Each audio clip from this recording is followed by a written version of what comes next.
When Roman troops rushed into Jerusalem, the capital of Judea, they were unaware that they were about to meet the most extraordinary people they had ever tried to conquer. The defenders of the city retreated not to a fortress, but to the temple of their unique God to make their last stand. According to the historian Josephus, when the Romans attacked the temple, their commander, Pompey, was amazed by the behavior of the Jewish priests. Pompey could not but admire that they did not at all intermit their religious services, even when the temple was being attacked on all sides. Nor, indeed, even when the temple was actually being taken, did they leave off the divine worship that was appointed by their law. For the temple priests, performing the rituals that honored their God was more important than life itself.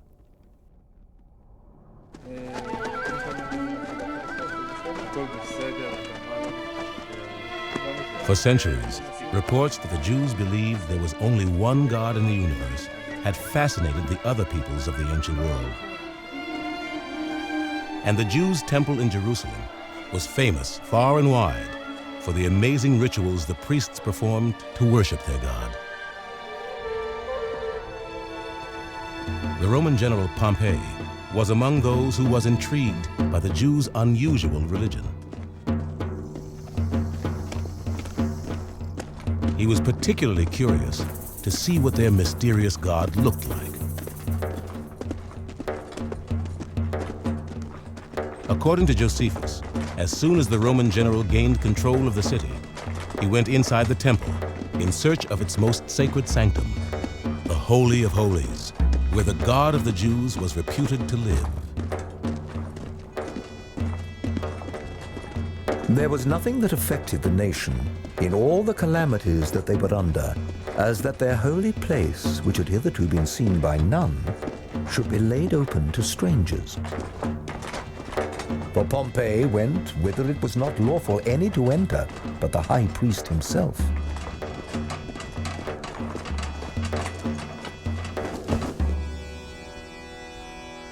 Instead of the great statue of marble or bronze that he expected, Pompey saw nothing.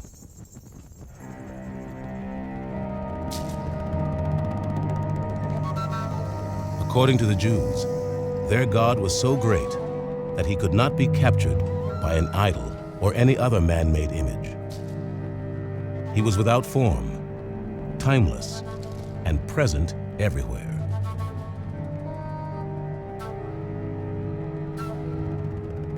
To Romans like Pompey, it was incomprehensible that the Jews would be so dedicated to the worship of a single God.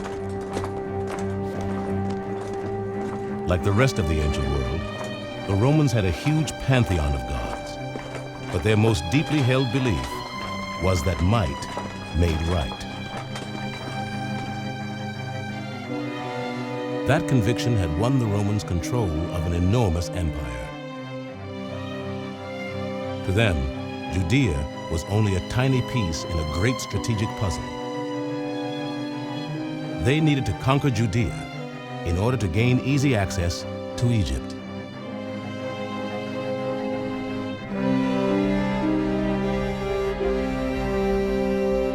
But to the Jews, Judea was the promised land, given to them by God to be theirs alone. This clash of cultures between the Romans and the Jews would lead to a vicious and bloody conflict that would last 200 years. Even worse for the Jewish people, it was a conflict that would pit Jew against Jew as never before. The Romans come into power, and it stimulates an immediate debate among the Jews about whether to revolt against them or not to revolt.